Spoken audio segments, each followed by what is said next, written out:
ஆமையும் 2 கொக்குகளும். முன்னொரு காலத்துல ஒரு கிராமத்துல ஒரு குளம் இருந்துச்சு. அந்த குளத்துல 2 கொக்குகளும் ஒரு ஆமையும் வாழ்ந்து வந்தது. ஒரு வருஷமா சரிவர மழை பெய்யாததால அந்த குளத்துல இருந்த நீர் குறைய ஆரம்பிச்சது.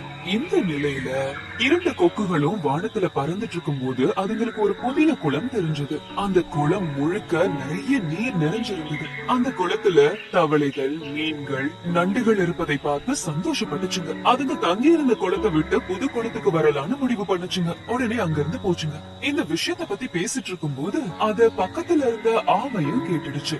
ஒரு நொடி கூட தாமதிக்காம கொக்குங்க கிட்ட போய், நண்பர்களே, என்னையும் உங்க கூட கூட்டிட்டு போயிடுங்க, என்னால இங்க தனியாலா இருக்க முடியாதுப்பா என ரொம்ப சோகமாக கேட்டுக்குச்சு. கொக்குகளும் இதுக்கு ஒத்துக்கிட்டு தங்களோட ஆமையையும் புது குளத்துக்கு கூட்டிட்டு போக ஒத்துக்குச்சுங்க. ஆனா இதை எப்படி கொண்டு போறதுன்னு அதுங்களுக்கு ஒண்ணுமே புரியல. ஆமையால பறக்க முடியாது, அதே நேரத்துல அவ்வளவு தூரம் நடந்தும் போக முடியாது.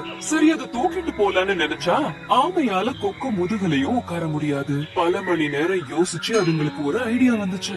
ஆமை தன்னோட வாயால ஒரு குச்சிய கெட்டியா பிடிச்சிருக்கா, அந்த குச்சியோட ஒவ்வொரு முனையையும் கொக்குகள் அழகுனால பிடிச்சுக்க, இப்படியே புதிய குளத்துக்கு போயிடலாம் அப்படின்னு யோசிச்சுதுங்க. கொக்குகள் சொன்ன விஷயத்த கேட்டதும் ஆமை ரொம்ப சந்தோஷப்பட்டுச்சு. ஆனா கொக்குகள் ஆமை கிட்ட முன்னாடியே, எந்த சூழ்நிலையிலயும் நீ வாயை மட்டும் திறக்கவே கூடாது, பத்திரமா வாயால குச்சிய பிடிச்சுக்கணும் அப்படின்னு எச்சரிச்சுதுங்க. ஆமையும் சரின்னு தலையாட்டுச்சு.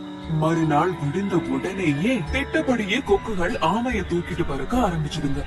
இப்படி வானத்துல பறந்துட்டு இருக்கும் போது கொஞ்ச நேரத்துக்கெல்லாம் கீழே சில சிறுவர்கள் காணப்பட்டாங்க. குழந்தைங்க வானத்துல கொக்குகள் இப்படி ஆமைய தூக்கிட்டு போற காட்சிய பார்த்து குதூகலமாக கத்துனாங்க. இத கவனிச்ச ஆமை இந்த சந்தோஷமான விஷயத்த கொக்குங்க கிட்ட சொல்லலாம்னு வாய திறந்தது. உடனே தடால்னு கீழே விழுந்துருச்சு.